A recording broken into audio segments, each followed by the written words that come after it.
नमस्कार साथियों, मेरी आज की रचना है महाभारत की गांधारी, जिसके चरित्र के एक पक्ष को सदैव अनदेखा किया गया। आज उसी पक्ष को उजागर करने मैं गांधारी के भावों को अपने शब्द रूप में आपके सामने लेकर आई हूँ। मैं महाभारत की गांधारी, गांधार देश की राजकुमारी, जिसे आज अफगानिस्तान के नाम से जाना जाता है, रूपवती, शिव में आस्था, शांत और धैर्यवान थी मैं। सदैव ही मुझे प्रकाश अत्यंत प्रिय था, किंतु मुझे ज्ञात नहीं था कि मेरे ललाट पर भविष्य की लेखनी ने कुछ और ही लिख रखा था।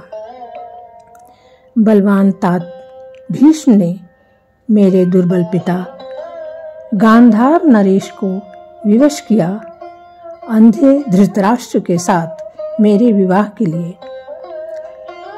मेरा भाई शकुनी, जो रात्रि में मेरे कक्ष में जुगनू छोड़ दिया करता था ताकि कक्ष आलोकित रहे,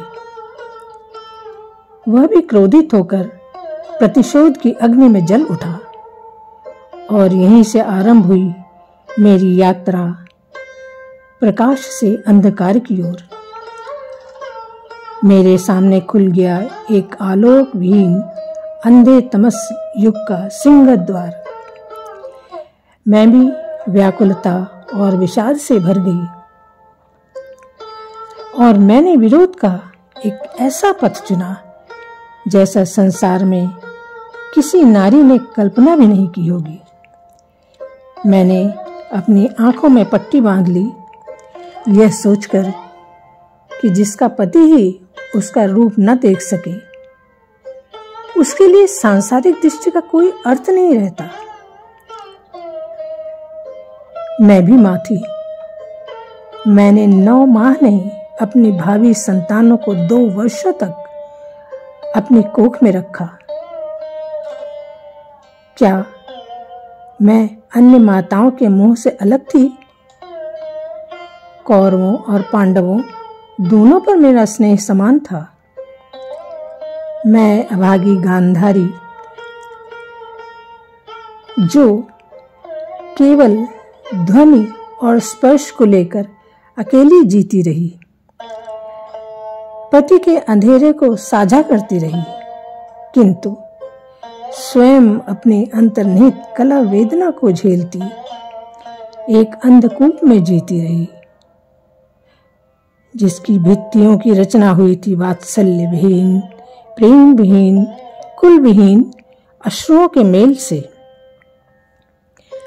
स्वामी धृतराष्ट्र को मैंने संकेत दिया था कि दुर्योधन मदमस्त हाथी की तरह बड़ा हो रहा है, आप उस पर अंकुश लगाइए, क्योंकि ऐसा हाथी कभी कभी महावत को ही फेंक देता है।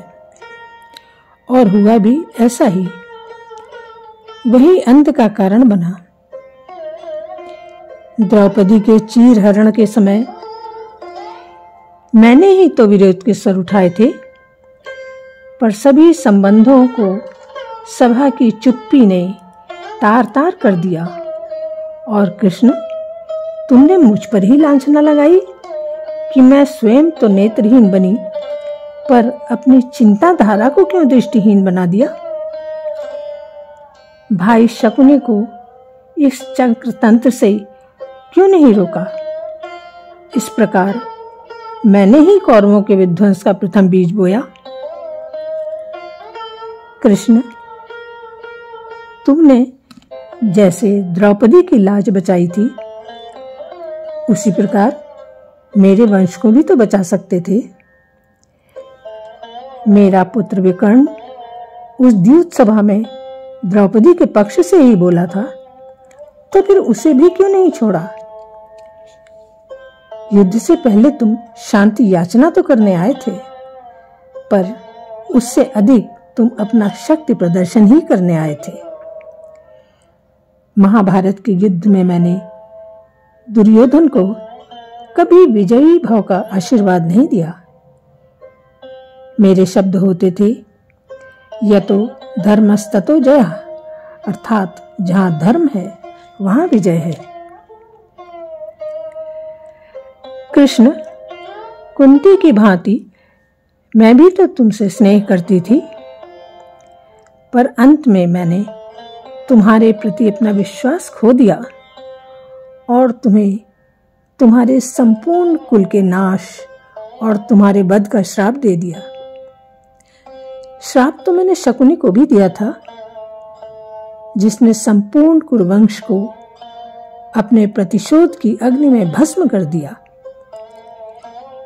द्वापर का गांधार और कलयुग का अफगानिस्तान आज भी मेरे उस श्राप की त्रासदी को झेल रहा है। मैं गांधारी आज आप सबके सामने एक प्रश्न रखती हूं, क्या गांधारी न्यायप्रिय नहीं थी? क्या गांधारी न्यायप्रिय नहीं थी?